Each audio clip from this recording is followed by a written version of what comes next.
사랑과 은혜가 풍성하신 하나님 아버지, 참으로 부족하고 연약한 저희들을 하나님의 아버지 자녀 삼아 주시었고, 또한 상속자로 유업을 이을 자로 살아가게 하여 주시오며, 날마다 십자가의 풍성한 은혜와 사랑 가운데 살아갈 수 있게 하여 주시오니 참으로 감사드리옵나이다.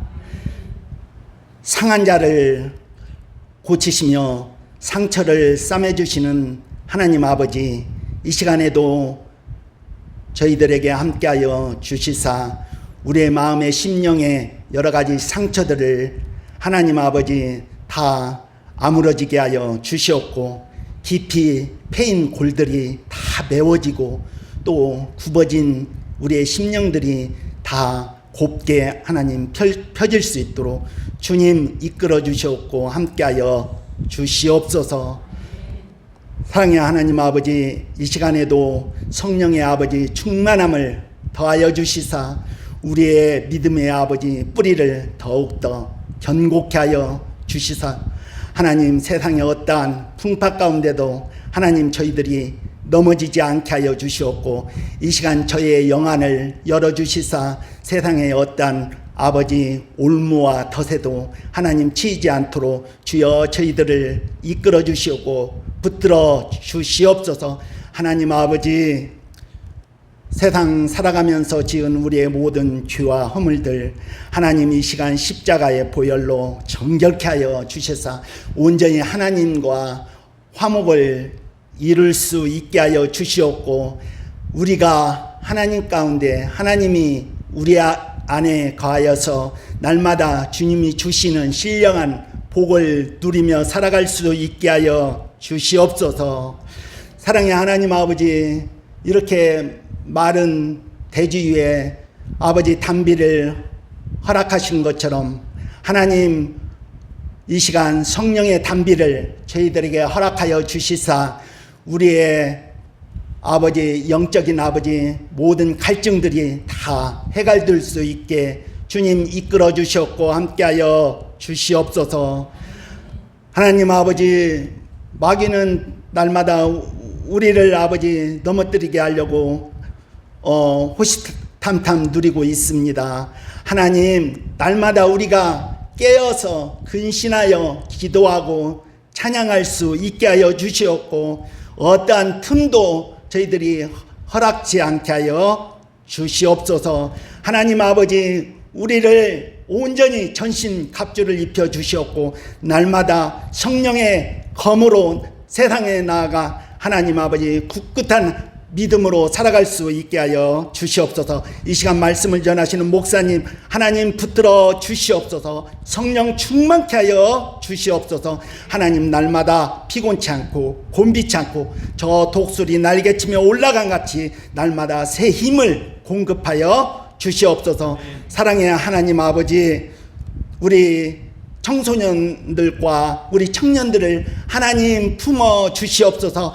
저들이 정말 하나님의 품 안에서 하나님 비전을 가지고 소망을 가지고 살아갈 수 있게 하여 주셨고, 저들에게 저 담장 너머로 뻗은 나무처럼 하나님 풍성히 축복하여 주셨고, 저들의 앞길에 어떠한 막힘도 없게 하여 주셨고 형통한 삶으로 이끌어 주시옵소서. 하나님 아버지, 우리 김수민 지사님 주여 불쌍히 여겨 주시옵소서. 하나님이 함께하고 하나님의 손으로 어루만져 주신다면 주님 낫겠나이다. 하나님 어서 속히 주님의 권능으로 하나님 회복시켜 주시옵소서. 하나님 아버지, 우리 연로한 우리 성도님들 하나님 찾아가 주셔서 붙들어 주시옵소서. 이제 나이가 들면 들수록 자꾸 하나님 힘도 빠지고 연약해집니다. 하나님 붙잡아 주시옵소서. 하나님 함께하여 주셔서 날마다 하나님 영육간에 강건함을 다하게 하여 주시옵소서. 이 모든 말씀 예수님의 이름으로 기도드리옵나이다. 오늘 하나님의 말씀은 에베소서 2장 8절에서 10절까지 말씀인데 본문이 많지 않습니다. 우리 한 목소리로 읽겠습니다.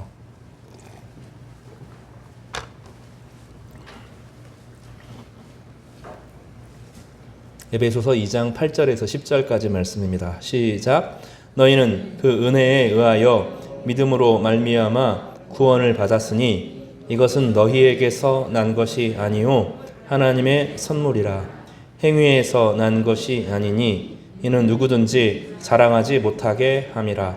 우리는 그가 만드신 바라 그리스도 예수 안에서 선한 일을 위하여 지으심을 받은 자니 이 일은 하나님이 전에 예비하사 우리로 그 가운데서 행하게 하려 하심이니라. 아멘. 지난주에 우리는 벤허 이야기를 통하여서 하나님의 아들이 되는 지위에 대해서 살펴볼 수 있었습니다. 하나님께서는 우리를 종으로 삼으시는 것이 아니라 아들의 지위를 주셨습니다. 그럼 하나님의 아들들로 살아가는 법을 배워야 되죠. 이 땅을 살아가면서 죄의 종으로 살아가는 거나 죄사함에서 벗어나는 거기까지만 머무는 것이 아니라 하나님이 주신 영적인 지위를 어떻게 누리고 또 우리의 역할과 또 아들로서의 삶의 책임을 감당해야 되는지를 배워가는 것이 교회의 중요한 역할이고 그것을 가르치는 것이 우리의 중요한 사명입니다. 그래서 저는 몇 년간에 걸쳐서 우리 교회가 이 일을 율법주의에서 벗어나는 것, 죄사함의 은혜를 알게 하는 것, 하나님의 호의를 경험하는 것에 대해서 집중하여 말씀을 전했고 이제부터는 이제 사실은 에베소서를 강의하면서 이미 많이 훈련이 됐기 때문에 하나님의 아들로 살아간다는 것이 무엇인지를 함께 배우고 묵상하고자 합니다. 아시겠죠? 오늘은 하나님의 아들로 살아간다는 것이 무엇인지에 대한 오해를 좀 바로잡을 필요가 있습니다. 사도 바울은 율법으로 구원받을 수 있다 없다 어떻게 가르쳤습니까? 구원받을 수 없다고 이야기했습니다. 율법주의가 되면 어떤 일이 벌어집니까? 율법으로 제일 먼저 누구를 정죄합니까? 자기 자신을 정죄합니다. 그러니 자기 자신은 하나님의 법에 의해서 정죄당한 사람, 하나님이 미워하는 사람이 되는 거죠. 그렇죠? 이것을 다른 사람에게 비추어서 투영시킵니다. 자기도 온전하게 살지 못하면서 그 율법대로 살지 못하는 사람이 밉고 싫고 죄인과 원수 취급하게 되는 것이죠. 이것이 모든 율법주의의 공통적인 특징입니다. 그래서 이슬람교도 율법주의거든요. 그러니 자신들과 다른 사람들을 죽이려고 합니다. 유대교도 율법주의에 머무르고 있기 때문에 자신 외에 다른 모든 것들을 배척하는 방식을 씁니다. 저주와 정죄의 법에 사로잡히죠. 그래서 율법주의가 강하면 높은 권력을 가진 사람이 상대방을 정죄해야 합니다. 그리고 아버지가 아들을 정죄합니다. 그래서 율법주의가 강한 집안은 신적인 권위로 자기 자신을 칩니다. 그러니 자기 자식과 부모와 사이가 권위가 아버지의 말을 들을 때는 괜찮은데 그 아버지의 말에 꼼짝 못할 때는 괜찮은데 그렇지 못할 때는 원수 사이가 되고 마는 거죠. 율법을 넘어서서 복음이라고 하는 것이 아무 조건 없이 우리 가운데 부어졌다는 사실을 인식하게 될 때 하나님이 나를 사랑한다는 것이 예수 그리스도 안에서 사랑한다는 것이 느껴지기 시작하고 하나님의 사랑이 내 마음을 녹아내리기 시작하면 비로소 나 자신이 좋아집니다. 예수님 안에서 나 자신이 사랑스러워집니다. 그래서 거울을 볼 때 미운 내가 아니라 자꾸 거울 앞에 서 있게 되죠. 여러분 그런 경험 별로 없으시죠? 잘생겼구나. 그놈 참 예쁘구나. 별로 안 그러셔요? 자꾸 그렇게 됩니다. 그리고 자꾸 웃는 연습을 하게 되는 거죠. 인상이 달라지고 표정이 달라집니다. 자녀가 안 좋은 행동을 했을 때 당장 정죄하기보다는 왜 그랬을지 상황을 생각해 보게 되고 배려해 보게 되고 고려하게 됩니다. 그 입장에서 그의 마음을 이어주게 되는데 그러면 서로 남이 아니라 한 팀이 되죠. 한 편이 되어서 세상을 같이 살아가는 법도 배우게 됩니다. 부부 사이가 좋아집니다. 자녀 사이가 부모와 자녀 사이 가운데 행복한 일이 이루어집니다. 라면 끓여 먹고 야구 보면서 같이 막 욕하고 하면서도 같이 좋아지는 사회가 되는 거죠. 오늘 본문은 훨씬 더 나아가죠. 오늘 본문의 핵심은 무엇이냐면 2장 10절 말씀입니다. 같이 한번 읽어보겠습니다. 시작. 우리는 그가 만드신 바라 그리스도 예수 안에서 선한 일을 위하여 지으심을 받은 자니 이 일은 하나님이 전에 예비하사 우리로 그 가운데서 행하게 하려 하심이라. 여기 9절에 보면 다시 보세요. 따라서 보세요. 행위에게서 난 것이 아니니 이는 누구든지 자랑하지 못하게 함이라. 착한 행동으로 구원을 못 받는다는 거예요. 여기서 오해가 생깁니다. 기독교인들은 비윤리적으로 살아도 되는 거 아니야? 율법 없이 살아가는 이상한 사람들 아니야? 이게 사도 바울이 늘 공격을 당했던 지점이에요. 근데 오늘 10절로 넘어가면 하나님께서 우리를 선한 일을 위하여서 만들었다라고 말하죠. 그죠? 그럼 여기서 놀라운 일이 벌어져요. 분명히 행위가 선해서 구원받은 게 아니죠. 우리가 선하다고 착하다고 의롭다고 어떤 세상에 공로를 세웠다고 구원받은 것이 아니라는 거예요. 그죠? 그런데 놀라운 일이 벌어진다는 거예요. 10절에 보면 분명히 행위대로 구원받은 것이 아닌데 하나님께서 우리를 그리스도 안에서 새롭게 만든다는 거예요. 그래서 우리 존재가 전혀 다르게 되었다는 겁니다. 예를 들어 볼게요. 총이 있어요. 총은 뭐 하는 데 쓰는 겁니까? 사냥을 하거나 전쟁에서 적군을 죽이는 데 사용되는 거죠. 총은 그 역할 외에는 다른 일을 못하는 거죠. 여러분 옛날에 전투용 칼이 있습니다. 물론 이만한 전투용 칼 장검을 가지고 요리할 수도 있겠죠. 양파를 쓸 수도 있을 거예요. 그런데 성경이 보면 놀라운 비유가 나오는데 칼과 창을 녹여서 쟁기가 되게 하고 호미가 되게 하고 삽이 되게 한다는 거죠. 그럼 그건 어느 때 잘 쓸 수 있어요? 농사 질 때 유용해지는 거죠. 그러니까 하나님이 우리를 자격 없는 사람들을 행위로 구원받지 못한 사람들을 초대하셨는데 우리를 변화시켜서 새로운 존재로 바꿨다는 거예요. 바꾸어 간다는 게 아니라 이미 우리 안에 그러한 모습들이 그 안에 만들어 놓았다는 거죠. 이것을 새로운 피조물로 바꾸어 놓았다는 거예요. 그러니까 우리가 새로운 피조물로 변해간다는 게 아니라 이미 우리 내면에 새롭게 만든 창조적인 능력을 갖다 놓으셔서 다른 존재로 변화시켜 놓았다라는 거죠. 보면 시제를 보시기 바랍니다. 우리는 그가 만들어가는 과정이다. 이렇게 말하지 않죠. 뭐라고 말합니까? 우리는 그의 만드신 바라. 여기서 만드신 바라는 두 가지 의미가 있어요. 하나는 하나님께서 창조 전에 창세 때 우리를 인간으로 만들었다 하는 보시기에 좋게 만들었다는 의미도 있고 오늘 본문이 강조하는 것은 예수 안에서 우리를 이미 새로운 존재로 만들었다는 거예요. 장검, 창검, 총칼 이거 다 녹여가지고 삽이 되게 했다는 거죠. 이해가 되셨어요? 그럼 우리는 어디에 적합하게 만들어져요? 사랑하도록 적합하게 이미 우리 안에 만들어진 거죠. 그러니까 그리스도인이 미워하면 힘들어요. 세상 사람들 같이 남 미워하면 확 미워하면 좋은데 불편해요. 왜 불편해요? 우리가 미워하는 존재가 아니에요. 이미 내면 자체가 바뀌어져 있어요. 사랑하는 게 버겁기는 해도 힘들기는 해도 사랑하는 게 속이 편해요.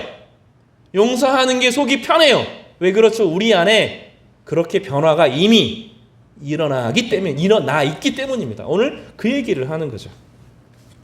구체적으로 말하면 여기 만드셨다 하는 것은 오늘 핵심입니다. 시가 되게 하셨다. 따라서 해볼까요? 시가 되게 하셨다.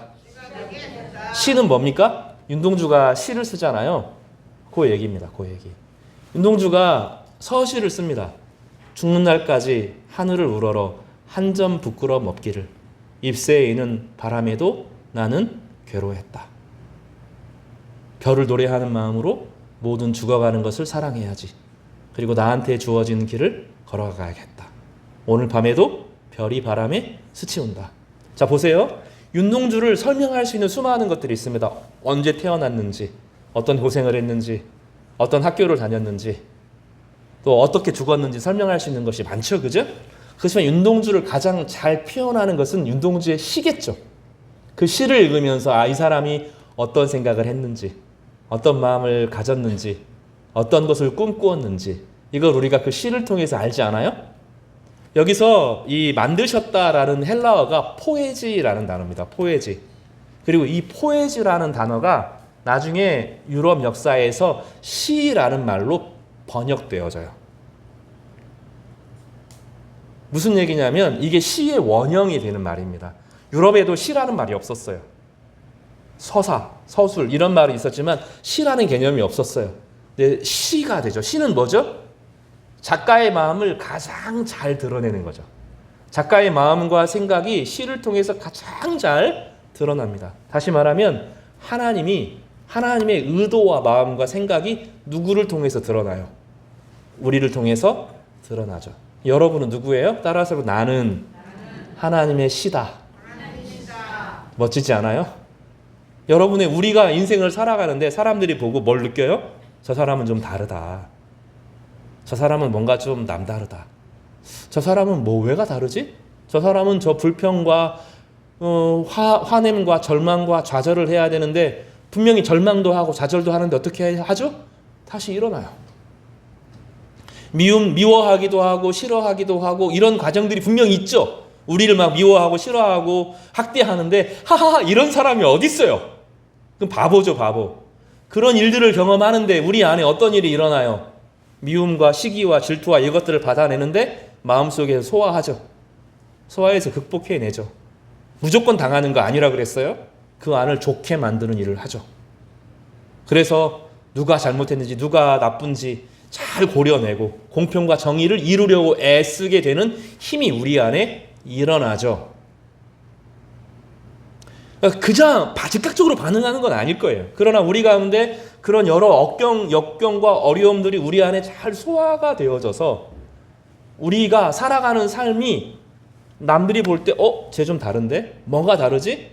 왜 미워해야 되는 내가 저렇게 혹독하게 대했으면 나를 향하여서 돌멩이 던져야 되는데 뒤에서 막 말을 만들어서 복수해야 되는데 그래서 사람들이 꽁꽁꽁 이렇게 철벽을 치고 있는데 바보같이 반응한단 말이죠. 그리고 수많은 악들을 어떻게 해요? 소화해서 친절로 돌려주죠. 그렇다고 무조건 잘해주는 게 아니죠. 공평과 정의를 이루어 가도록 애쓰죠. 분명히 미워하고 절망하고 좌절해야 되는데 분명히 넘어진단 말이죠. 그리스도인들 넘어진단 말이죠. 안 넘어지는 사람 없어요. 넘어지는데 또 일어나요. 일어나서 또 헤헤헤 웃어줘요. 저거 뭐지? 이런 생각을 하지 않겠어요? 그래서 무엇이 드러나요? 하나님의 가장 적절한 마음의 의도가 그 사람을 통해서 드러나죠. 그래서 하나님이 만드신 바라고 할 때는 우리로 하여금 하나님의 시가 되게 하셨다. 이게 직역이에요. 직역. 이것을 의역하니까 만들었다. 이렇게 의역하는 것입니다. 원래 성경의 의미는 하나님께서는 우리를 뭐가 되게 하셨다? 하나님의 시가 되게 하셨다. 이 말이죠. 어떤 이런 일이 벌어집니까? 아무 자격 없는 사람들이죠. 우리가 어떤 자격을 가지고 하나님 백성 되는 것이 아니라 그랬어요. 선물로 받았을 뿐입니다. 주님께서 우리를 향하여 구원의 은혜를 베푸신 것을 선물로 받은 것이죠. 그런데 이것이 하나님과 연결되어지면서 우리는 더러운데 더러운 물로 가득 차 있는데 깨끗한 물이 계속 들어오니까 연결되어 있으니까 깨끗한 물이 하나님의 은혜가 계속 들어오니까 우리 내면의 가장 깊은 것까지 싹 걷어내어서 정결케 하죠. 그러나 세상에 살아가면서 죄가 들어오고 오염이 되어지고 미움이 있고 상처가 또 불거지기 때문에 때로 우리 의지대로 안 되는 것까지 우리 가운데 차고 넘치는 가운데서 다시 회개의 방식으로 다시 일어나게 하십니다. 그래서 회개는 대단히 중요합니다. 일상을 살아가면서 죄를 토해내는 고백, 우리 마음의 욕망을 토해내는 고백들을 통하여서 다시 하나님의 새로운 물결이, 새로운 능력이 우리 가운데 흘러 들어오는 것입니다. 그래서 오늘 본문에 보면 엘레오스, 하나님의 긍휼이죠. 4절에 보면 긍휼이, 우리가 지난주에 그거 배웠어요. 긍휼이 풍성하신 하나님, 불쌍히 여긴다 그랬어요. 하나님이. 근데 하나님이 우리를 그냥 자비로 다 가진 분이 우리를 불쌍히 여기셔서 적선하는 게 아니라 그랬어요. 그게 아니고 뭐라고 하죠? 성부, 성자, 성령이 삼위일체로 계시죠. 자기 자리를 비우시면서 성부가 성자의 자리에, 성자가 성령의 자리에 이렇게 순환하시면서 서로에게 그 모든 존귀를 돌려드린다 그랬잖아요. 근데 그 자리에 성부, 성자, 성령이 되는 것은 아니지만 우리를 하나님의 자녀가 되도록 지위를 주시는 것이 긍휼이라 그랬어요. 이것을 따라서 해볼까요? 엘레오스. 불쌍히 여기는 것을 넘어서 하나님과 교제에 참여하도록 하시는 것. 그래서 하나님께서 우리를 어떻게 하셔요? 하나님의 자녀가 되게 하셨다 그랬어요. 다시 말하면 불쌍히 여기는 것은 부자가 있어요. 지나가는 거지가 있어요. 거지에게 야, 너 배고프지? 우리 집에 들어와서 밥 먹고 가. 이게 불쌍히 여기는 게 아니라고요. 지난주에 배너의 이야기처럼 그를 데리고 와서 씻기고 그 아들의 지위를 주어서 함께 영원히 교제하도록 하는 것이 긍휼이 풍성하신 하나님이 우리에게 그 큰 사랑을 인하여서 우리를 살리실 뿐만 아니라 함께 일으키사 하나님의 아들들이 되게 하시는 복을 주시는 것입니다. 우리가 하나님의 아들로 사는 거예요. 죄인으로 사는 것도 아니고 종으로 살아가는 것도 아니고 하나님의 아들로 살아가는 거예요. 그러니 사탄이 얼마나 믿겠어요. 저는 이제 사탄이 조금 이해가 돼요. 에베소서를 공부하기 전까지는 사탄의 마음이 잘 이해가 안 됐는데 이제 조금 이해가 됩니다. 얼마나 믿고 꼴보기 싫겠어요. 분명히 죄인인데, 분명히 못된 짓 하고 살았는데 여전히 하루 종일 품는 것이 하나님 없이 살아가는 것이 그들의 인생의 계획인데 하나님이 그를 불쌍히 여기셨을 뿐만 아니라 아들의 지위를 주셔서 함께 영원한 교제를 나누게 하실 뿐만 아니라 영원한 하늘나라를 주시겠다고 작정하시잖아요. 얼마나 믿겠어요. 근데 하나님은 그래도 좋다는 거죠. 이 죄인과 원수가 아니라 하나님의 자녀로 삼아 주셨다는 것입니다. 그리고 하나님 나라의 시민권을 주신 것이죠. 여권을 주셨다고요. 여권을 가지고 있으면 어느 나라 백성이에요? 대한민국 여권 있으면 필리핀에 살아도 어디 사람이에요? 한국 사람인 거예요. 우리가 이 땅에 살아가지만 우리의 시민권은 어디에 있어요? 하늘에 있어요. 그러니까 우리는 소속은 어디입니까? 하나님 나라 소속인 거죠. 우리의 국적이 어디예요? 대한민국이 아니라 그 넘어서 하나님 나라가 우리의 국적입니다. 이런 변화가 일어난 거라니까요. 모든 종교는 이러이러해야 그렇게 될 것이다라고 말하는데 그게 아니라 예수님께서 이미 이루셔서 우리를 그 나라 백성 삼으셨다라고 말씀하시는 것입니다. 그러니 사도 바울은 에베소서 1장에서 4장까지 이제 윤리에 대한 이야기를 하기 전까지 막 너무너무 좋은 거예요. 그러니까 이걸 막 너무 폴짝폴짝 뛰어서 기뻐하는 겁니다. 이 에베소서를 읽으면서 사도 바울의 감격이 막 느껴져요. 너무 좋은 거죠. 자기와 같은 사람이 하나님의 자녀가 되는데 아무 조건 없이 예수 그리스도 안에서 이루어졌다는 거죠. 그런데 사람들이 오해해요. 아무 조건 없이 윤리 없이 도덕 없이 구원받았으면 그 비도덕주의로 살아가는 거 아니냐? 아니라는 거예요. 하나님과 연결되었다. 하나님과 교제에 참여함으로 하나님의 모든 것을 누리는 사람으로 이 세상 가운데 하나님의 시가 되는 사람으로 하나님의 가장 그 내면에 있는 것을 드러내는 사람으로 산다는 거예요. 여러분 일기장은 자신의 정직한 마음을 혼자 보는 거잖아요. 그죠? 시인이 자신의 영혼의 가장 엑기스를 가장 마음의 핵심을 언어로 표현하는 거예요. 그러니까 시는 아무나 쓸 수 있는 게 아닙니다. 근데 이 시라고 하는 것은 진짜로 높은 문학의 최고의 수준인데 작가의 마음이 영혼이 담긴 거예요. 그것을 다른 사람에게 준 게 아니라 자격 없는 하나님의 백성들이 하나님의 자녀가 되어서 하나님과 동행하고 살다 보니 시가 되는 인생을 살아가는 거죠. 남의 시가 아니라 하나님의 시가 되게 했다라는 본문이 오늘 본문입니다. 오늘 본문의 그 몇 가지 살펴볼 것은 다시 4절에서 보는 것처럼 하나님께서 우리를 불쌍히 여겼다는 건데 부자가 거지에게 적선하는 불쌍히 여김이 아니라 하나님의 집에 초대하고 씻기고 입혀서 하나님의 지위에 하나님의 아들의 지위에 초대하고 그와 교제하게 하시는 이것이 불쌍히 여기는 그 큰 사랑입니다. 그러니까 우리가 이 사랑을 경험하면 차고 넘치는 은혜를 경험하게 되죠. 그리고 죽은 가운데서 죽음에 반응하는 것이 아니라 하나님의 은혜에 반응하는 사람으로 살아가는 것. 이것을 살리셨다라는 표현을 써요. 그전에는 하나님의 사랑이 반응되지 않고 나를 미워하는 사람들, 나를 싫어하는 사람들, 인생의 염려와 걱정에 반응하고 살았는데 이제는 거기에 반응하는 것이 아니라 하나님이 나를 사랑하신 사랑에 반응하여 살아가게 되는 것. 그래서 두려움과 절망과 좌절의 상황에서도 하나님의 사랑이 그 안에 흘러서 그에게 부딪히는 그 두려움에 먹히지 않는 인생을 살게 하신다. 이것이 하나님의 능력입니다. 그런 인생을 살아가는 때 우리가 교회가 되고 죄사함과 부활의 능력과 권세를 누림으로 살아가게 되는 것입니다. 하늘의 시민권을 경험하게 되는데 오늘 8절에서 그것이 우리의 노력과 행위로 된 것이 아니라 하나님의 선물로 된 것이다 하고 다시 선언하고 있습니다. 다시 8절을 크게 한번 읽어보겠습니다. 옆에 있는 분들 같이 시작. 너희는 그 은혜에 의하여 믿음으로 말미암아 구원을 받았으니 이것은 너희에게서 난 것이 아니요 하나님의 선물이라. 제가 한 말이 아니라 하나님의 선물입니다. 근데 중간에 많은 사람들이 그거를 가로챕니다. 교주들이 가로챕니다. 내 말을 들어야, 나의 성경의 해석을 들어야, 이러이러한 영적 체험을 해야. 가로채는 거죠. 도둑놈들이에요. 그놈들이 가로채고 요거 방언해야, 신유의 은사에 빠져야, 내 안수를 받아야, 뭐 이러이러한 영적 체험을 해야, 이러이러한 헌금을 해야. 다 도둑놈들이에요. 싹. 이게 아니고 하나님께서 하신 거예요. 하나님께서 믿음을 통해서 우리에게 주신 것입니다. 목회자들은 뭐라고요?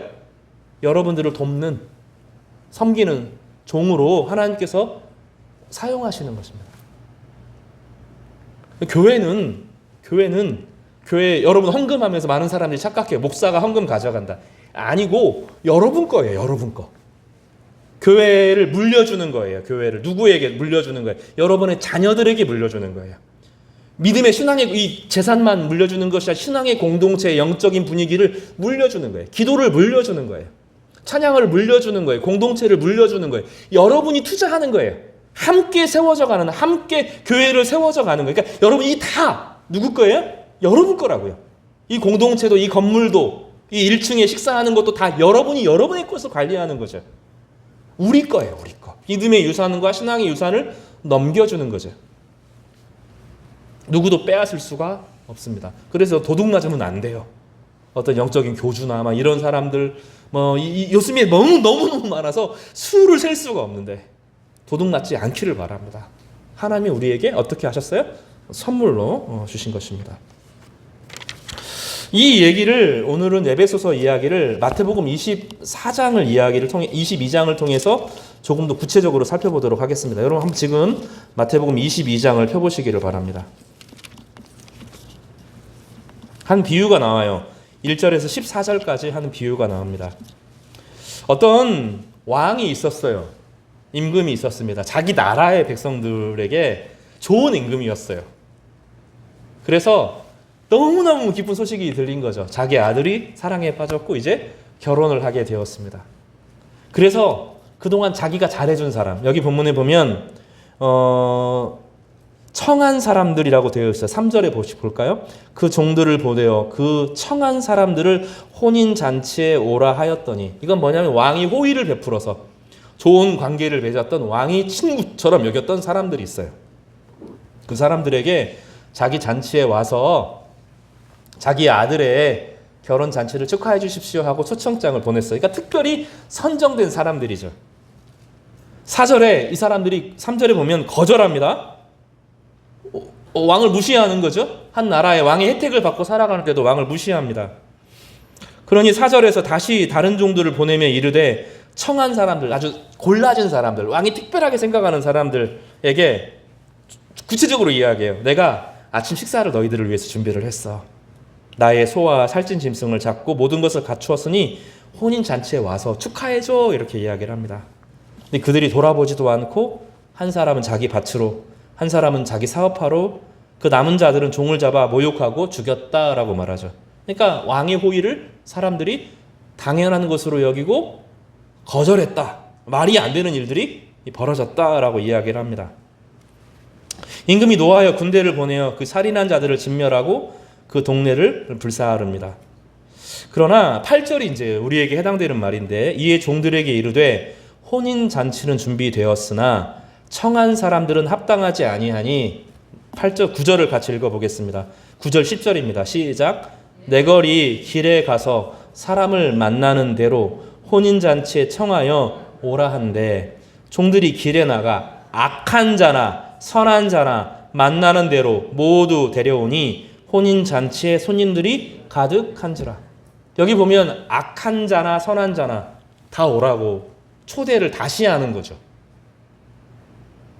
우리는 악한 자일 수도 있어요. 그동안 하나님 보시기에 거역하고 못된 짓을 할 수도 있어요. 그런데 여기 잔치에 초대했다는 것은 그냥 잔치 하나 누리자는 게 아니에요. 이 이방인의 풍습 안에서, 이 당시 풍습 안에서, 이 팔레스타인의 풍습 안에서는 잔치에 초대했다는 것은 내 귀한 친구로 여긴다는 뜻이죠. 네가 악하게 살았더라 하더라도 내가 너를 이제 친구로 여길 거야. 이제부터 친구의 교제를 하자라고 제안한 거죠. 그러니 이것은 하나님의 호의를 우리 가운데 하나님의 긍휼을 설명한 아주 중요한 본문이 돼요. 성도 여러분, 우리는 자격 가지고 구원받은 것이 아닙니다. 그러나 하나님과 교제하면서 하나님의 모든 풍성함을 함께 나눌 뿐만 아니라 다른 여러 성경을 통하여 하나님 아들의 지위를 상속받아서 하나님의 모든 것을 함께 누리는 것입니다. 하나님을 가까이 대하고 하나님의 성품이 어떠한가를 더 깊이 대하고 하나님께 우리의 필요를 아뢰고 하나님의 마음을 아뢰면서 함께 교제해가는 사랑의 공동체 안에 속하게 되는 것이죠. 근데 이걸로 끝나면 이야기가 좋은데 의미심장한 말이 한 절이 있어요. 11절입니다. 같이 읽어요. 시작. 임금이 손님들을 보러 들어올새 거기서 예복을 입지 않은 한 사람을 보고 이르되 친구여 어찌하여 예복을 입지 않고 여기 들어왔느냐 하니 그가 아무 말도 하지 못하거늘 임금이 그 사환들에게 말하되 그 손발을 묶어 바깥 어두운 데서 내던지라 거기서 슬피 울며 이를 갈게 되리라 하니라. 무슨 얘기냐면 갑자기 윤리를 요구합니까? 이게 아니에요. 원래 이 당시 배경이 뭐냐면 앞에서 세마포를 줘요. 그러니까 그 집에 가서 깨끗한 예복으로 입는 게 아니에요. 지금 여기에 잔치에 참여한 제가 주석을 여러 개를 봤어요. 진짜 이게 그런가 하고 여러 거를 보니까 다 그렇게 이야기합니다. 팔레스타인에서 문화에 오면 그 집 앞에서 예복을 준다고요. 예복을 입고 들어오면 돼요. 그 안에서 주인이 준 것을 함께 입고 그래서 함께 유니폼을 주는 거죠. 드레스 코드를 맞춰서 딱 준다고요. 그래서 그 안에 있어서 이 사람은 우리의 하객이 분명합니다 하는 것을 확인하는 거죠. 예를 들어 보면 여러분 그 물놀이나 이런 데 가게 되면 요즘에는 띠 하나 주잖아요. 그 차고 가면 뭐든지 그 안에 있는 것을 이용하게 되잖아요. 그런 것처럼 갈 때 옷을 주는 거죠. 그러면 옷을 안 입은 건 뭐죠? 나는 너의 친구가 아니다. 그거를 노골적으로 드러내는 행동이잖아요. 그러니 지금 주인은 뭐라고 그러지? 친구여라고 이야기하는데 나는 그 사람은 친구가 아니죠. 주인은 그 사람을 친구로 여겨서 친구여라고 부르지만 그 사람은 나는 너 친구가 된 적이 없어. 나는 너의 잔치를 축하해줄 생각이 있어 없어? 없어. 그러면 어떻게 돼? 당연히 쫓겨나겠죠. 다시 말하면 그 왕의 권위를 인정하지 않는 거죠. 왕의 기쁨에 참여하지 않는 거죠. 왕의 호의를 끝까지 자기의 자발적으로 거절하는 것입니다. 그 천국은 내가 원하지 않는데 끌고 가지는 못하는 거죠. 하나님의 호의를 베풀었을 때 어떻게 믿음으로 받아야 되는 거죠. 믿음으로 동의해야 됩니다. 하나님께서 나를 십자가로 구원하셨음을 인정하고 수용하는 것이 필요합니다. 그럼 우리 가운데 어떤 일이 벌어집니까? 비도덕적인 사람에게 변화가 일어나는 거죠. 하나님의 영원한 교제 가운데 거하는 겁니다. 그러니까 하나님과 교제가 있어야 되는 거예요. 하나님께서 우리를 선하게 만들었어요. 그죠? 하나님께서 선하게 만들었다고 하는 것은 아까 말한 것처럼 우리가 사람을 죽이는 칼이었고 사람을 미워하는 도구였다면 이제 하나님께서 여기서 녹여가지고 새로운 도구가 되게 하셔서 하나님의 손에 가장 잘 맞는 칼이 되게 하셨어요. 그리고 요리할 때 쓰게 돼요. 하나님께서 우리를 손에 딱 맞게 요리할 때 쓰고 평화의 도구로 의미 있게 사용하는 존재가 되게 하셔서 우리는 하나님의 붙잡힐 때가 제일 편해요. 이제 우리 존재가 그런 존재가 된 겁니다. 그러면 그렇게 살아야 돼요. 꼭 밭이 있어요. 밭이. 이 밭에 가시떨기 엉겅퀴가 계속 나요. 주인이 어떻게 해요? 그거를 이거 좋은 밭, 좋은 화단을 만들어야겠다 하고 싹 긁어냈어요. 그리고 좋은 씨들을 뿌리고 좋은 나무들을 심었어요. 때가 되면 어떻게 해야 돼요? 자라나게 되겠죠. 우리 안에 어떤 일이 일어난 거예요? 이미 하나님께서 우리 안에 모든 미운 것들, 하나님을 대적하는 것들을 다 뽑아냈다고요.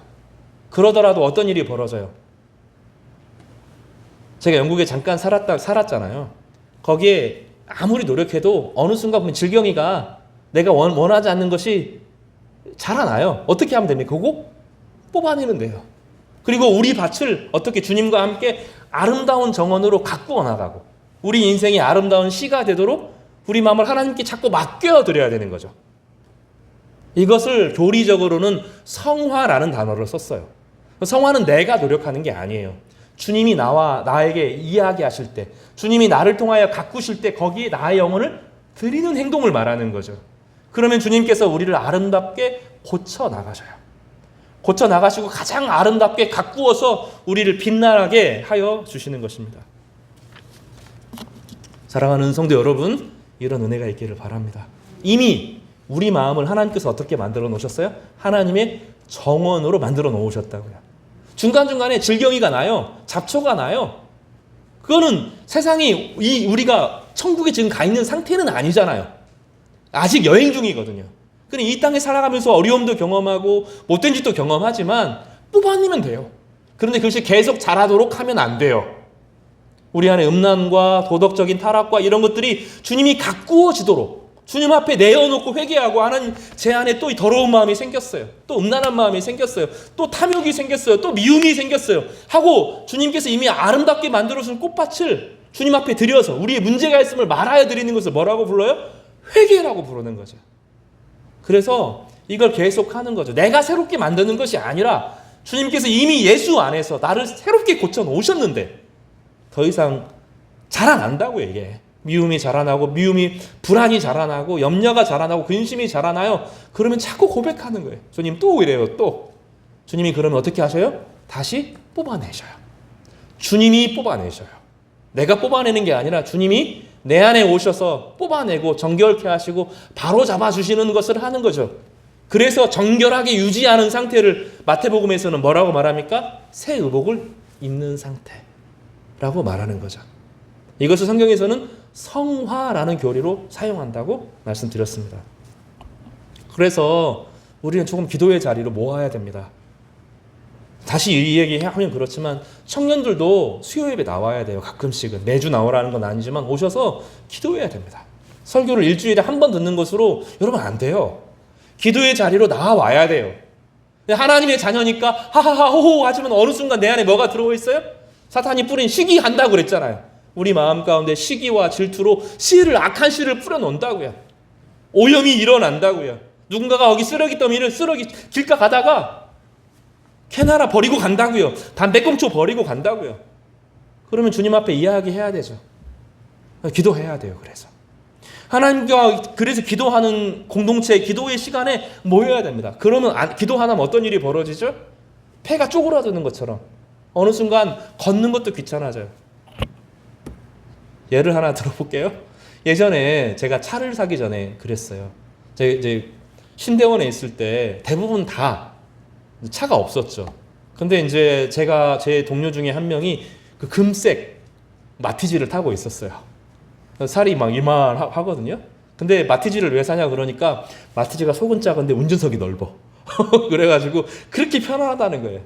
그 얘기를 하더라고요. 옛날에는 몰랐는데 차를 타고 나서 100m도 걷기 싫어. 납득이 안 됐어요. 진짜 차가 생기고 나니까 저기 한 100m 앞에 수포가 있는데 그것도 걷기 싫어가지고 그거 타고 가고 싶더라고요. 반성을 합니다. 근데 자꾸 안 걸으면 어떻게 되죠? 걷기 싫어져요. 근육이 빠집니다. 폐가 쭈그러들어요. 기도가 그래요. 기도하지 않아도 사라져요. 여러분 놀라운 건 사라집니다. 내 안에 어떤 일이 생기죠? 나도 모르게 죄가 떨어지고 죄앗의 씨앗이 섬기고 하나님이 주신 열매들이 풍성하게 자라야 되는데 열매들이 막혀있고 그런 일들이 벌어지죠. 그러다 보면 주님께서 나에게 원하시는 포에지 시의 인생을 살아가기보다는 남북이 똑같은 인생을 살아가게 되는 겁니다. 폐가 쪼그러들면 뛰기도 싫고 걷기도 싫고 수영도 못하고 아무것도 못하죠. 어떻게 하면 됩니까? 나가서 걸으면 되잖아요. 한 발짝 걷고 두 발짝 걷고 조금 더 걷다 보면 어느 순간 폐가 건강해지죠. 내 안에 능력이 없는 게 아니라 안 써서 그러는 거예요. 기도의 자리로 나와오시기를 바랍니다. 기도의 자리로 나와서 쏟아내셔야 돼요. 하나님 앞에 내가 얼마나 지금 온전치 못한지, 얼마나 염려에 사로잡혀 있는지, 얼마나 미움에 사로잡혀 있는지 주님 앞에 고백하면 돼요. 그러면 내 안에 다시 기도의 능력이 서서히 회복되어지면서 다시 세상과 맞설 수 있는 힘들이 내 안에 생기는데 절망해야 될 때 이겨내요. 두려워해야 될 때 용기로 다시 맞서게 됩니다. 나를 미워하고 싫어하는 사람들을 향하여서 해석해내기 시작해요. 아, 저 사람이 저럴 수밖에 없었구나. 이해하게 되는 마음이 생기고 잔소리하면 싫어하죠. 적절할 때 위로하고 상담하는 사람이 됩니다. 그래서 나를 미워하는 사람들이 어느 순간 나를 필요로 하는 사람이 돼요. 이게 하나님의 시가 되는 인생이죠. 그래서 사도 바울은 이 에베소서 2장에서 놀라운 선언을 하는 거예요. 우리는 행위로 구원받은 것은 아니지만 하나님께서 긍휼에 풍성하신 하나님의 사랑으로 회복시키셔서 살리시고 하나님의 아들의 지위를 주셨을 뿐만 아니라 더 나아가서 하나님의 마음에 가장 깊은 것을 표현하는 능력 있는 사람들로 우리를 만드셨다. 아멘 하면 참 좋을 텐데. 하나님께서 우리를 만드셨어요. 우리 안에 그 자질이 다 있어요. 우리 안에 그 능력이 이미 다 존재해요. 우리가 죽어서만 하늘나라 가는 것이 아니라 이미 하나님 나라의 시민으로 살아가는 것처럼, 이미 여권을 가진 사람으로 살아가는 것처럼 하나님의 영혼을 담아내는 아름다운 인생을 살아내게 되는 거죠. 고난이 클수록, 어려움이 클수록, 오히려 빛이 깜깜할수록 빛이 환하게 드러나는 것처럼 하나님께서 우리 한 사람 한 사람의 인생을 이렇게 빛나는 인생으로 살아가게 하시기를 주님의 이름으로 축복합니다. 말씀 정리하겠습니다. 지난 동안에 저는 목회를 하면서 진리의 말씀에 서 있을 수 있도록 최선을 다해서 노력했어요. 어떤 다른 것, 사람이나 체험이나 막 이런 것, 가십이나 막 이런 것에 의지하지 않고 말씀 위에 인생을 세우는 것이 무엇인가 세우기 위해서 저는 온 힘을 다했습니다. 그리고 말씀 앞에 교회가 돌아올 때 우리 공동체가 사랑의 공동체가 분명히 되었습니다. 정죄의 공동체를 넘어서서 서로를 이해하고 사랑하는 사랑의 공동체로 이어졌어요. 근데 지금 우리에게 필요한 것은 따라서 해볼까요? 사역 공동체. 일을 해야 하는 거죠. 이제 우리 안에 있는 에너지, 진리의 말씀 안에서 하나님과 관계를 회복하는 말씀의 공동체가 되었다면, 서로 사랑 안에서 하나의 공동체가 되었다면 하나님과의 관계, 성도들과의 관계에서 이 힘이 밖으로 펼쳐나가는 이 사역 공동체가 되기를 바랍니다. 이 사역 공동체의 영적인 힘은 기도에서 나옵니다.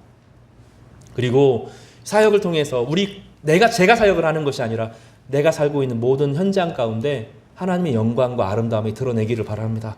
어떻게 하면요? 우리가 하나님의 포회지가 되면, 내가 하나님의 시가 되면 그런 일들이 일어날 줄로 믿습니다. 우리 먼저 가족 가운데 사역의 아름다운 일들이 드러나기를 주님의 이름으로 축복합니다. 우리 가정이 하나님 나라의 아름다운 모습을 펼쳐지는 은혜가 있기를 바랍니다.